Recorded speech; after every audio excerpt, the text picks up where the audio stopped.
All right. Hello, everyone. This is What Now, episode 2. I'm Christian, your host, and this is a comrade, Liam. I'm a comrade. Liam's a comrade because he's a buddy. He's a friend. He's a comrade. That's not what comrade means. It's comrade. It's in the same vein. Comrade because like Stalin. Okay. There you go. Because like fascists. Starting the episode off right. Oh, God. No. Okay. So we were previously talking about. I gotta tell you the ranch thing. Okay, what's the ranch thing? Yeah. Alright, so what's the ranch thing? Last ice cream support group thing I had attended. Yeah. So the last thing I was at. So when everything was kind of winding down, all the fuck boys were leaving and stuff. Right. Brock and I were just like hanging out like outside like the side door. Right. And this dude walks out. I don't remember his name, but he just like. Or no, I was talking to Thomas because Thomas was like DJing and stuff. And right. Like, oh yeah, I'd play like a Prince song for you. Yes. That. He didn't play for me. Whatever. And yeah. some guy walks out with like a bottle of ranch. He was like, "Yo, I got this ranch. You trying to hit this ranch?" And at first I was just kind of like, "Is this like Sunny? Is there like tequila in there or something like that?" And right. I, like, I don't know, maybe. And then like, so I was like, "Yeah, man." And he hands the ranch, and there's actual ranch in there. Right. So we actually just took hits of ranch. There was also some guy named like Plum Sway or something like that. Plum Sway. Yeah, it was a weird night, and then we got like shit on with rain. But the point is, I stood in a circle with several strangers, and we chugged ranch. You chugged ranch. It was that's a bonding experience right there. Yeah, it was awful. It was awful. It was cool. It was gross. You know. I got you. Yeah. That was wild, and like. I don't know. I think I kind of want to have more experiences like that, though. There's like weird like, you know, I remember there was one time, like, freshman year, we were walking down Gray Street, and some guy was, like, sitting in the lotus position asking us if we wanted to learn how to levitate. And I remember thinking, like, if we say yes, we could either, like, learn to levitate, or we could end up as, like, some guy's lamp. I was just like, well, you know, I think I just gave him, like, my Arnold Palmer and walked away. Right. You know, to this day, I kind of think, like, you know, maybe I should have learned how to levitate. I could be levitating right now. Damn. You know, my life could be completely different if you learned how to levitate. Talk to that guy. Yeah. I've seen some weird shit in Richmond. Richmond is weird. I mean, I feel like there's weirder shit elsewhere too. Yeah, it's just like. Yeah, that always bothers me. If like people are like, man, Richmond's so like, it's so punk, or like, right. And it's like, dude, that happens fucking like, especially when people are like, oh, don't go to Carver, don't go to Randolph, man. It's like it's sketch there, and I'm like, okay, you know, like, it's like, you know, it's, I don't want to say it's sketch everywhere, but it's like, yeah, whatever. It's sketch everywhere. You know, yeah, like, it's sketch everywhere. Who the fuck cares, man? It's like with bigger cities, it's just gonna be worse. Yeah. We just happen to be kind of closer knit than these other bigger cities. But here's the thing: Carver's a fine place to live. Randolph's a fine place to live. I love it all, man. Yeah. Except for you know, nah, man, I love it all. No, it's all good. Yeah, no, it's pretty sweet. Like, I don't know. It's like, I don't know. I think it's the thing.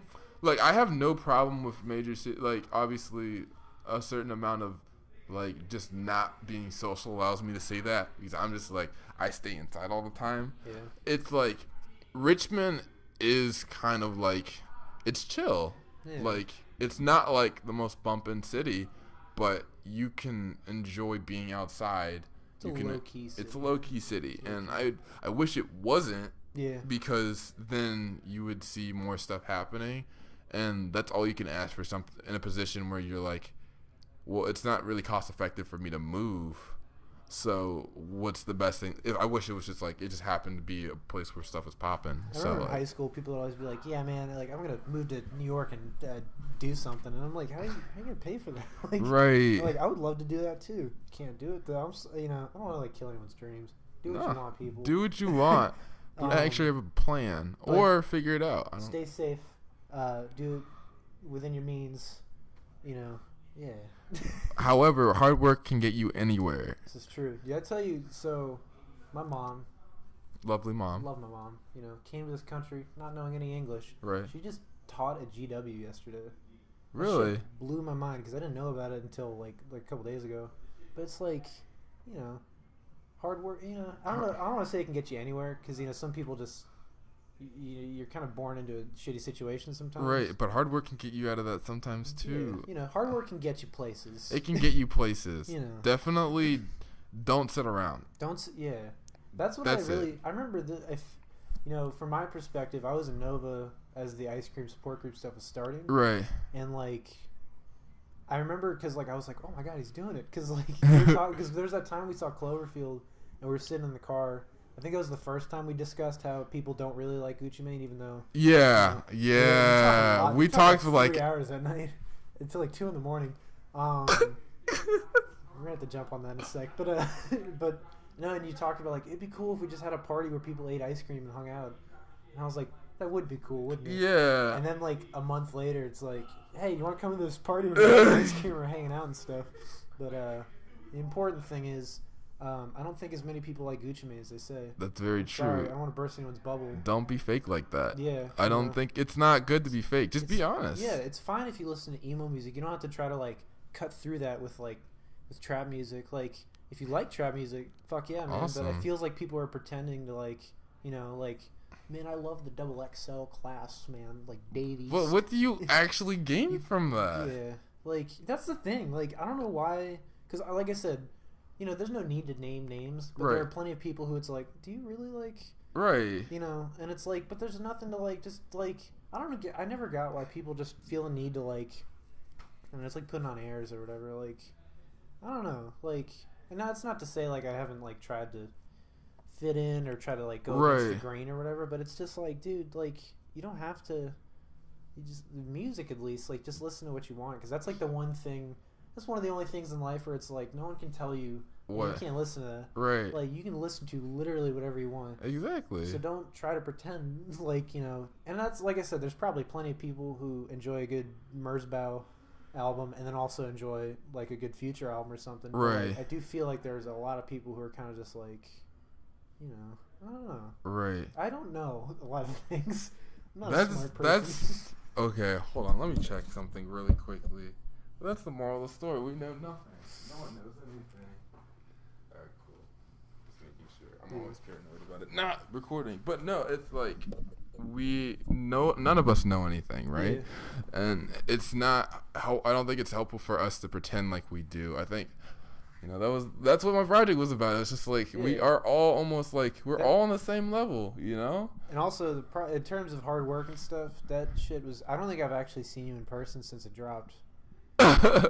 Fuck, like I don't know, that was like I straight up teared up. Like I was just, you know, that hit me hard. It's like not to get like too. It's emotional. I think we need to be emotional. We need to be more emotional with each other. See, like because I remember you texted me and you're like, what did you said like, hey, if you need like I'm here if you need anything. And at first I was like, are you outside? Like I don't like say like let's go to 7-Eleven or something. But then I was like, oh, like, you know. If you need anything ever, like. Yeah.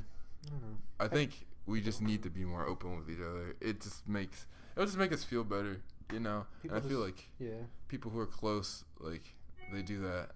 Yeah, you know, you gotta, you know, like I've been going through these swells of like, man, I fucking love my friends. Right. And it's just like, but like, how do you express that other than just like, you know, you just one day text someone and be like, hey man, like you're a great friend. You're the best. Like, you know, that's what life's all. You know what's funny? It was right before I got here.